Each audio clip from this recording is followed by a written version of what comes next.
Այդ մարդիկ թքած ունեն այդ օրենսդրական կարգավորումների վրա եւ ասում են մենք հաշվի չենք առնում, որ մեր հոպարը Հայաստանում չի բնակվել։ Ինչ է կանխատեսում։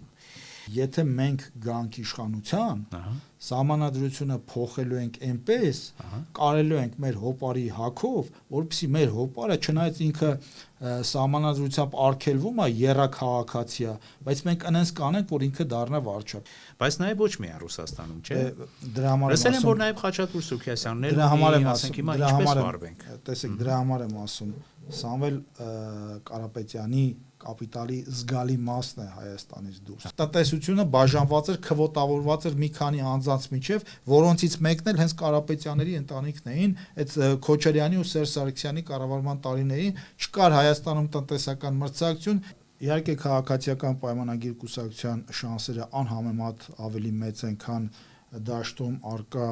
քաղաքական ուժերի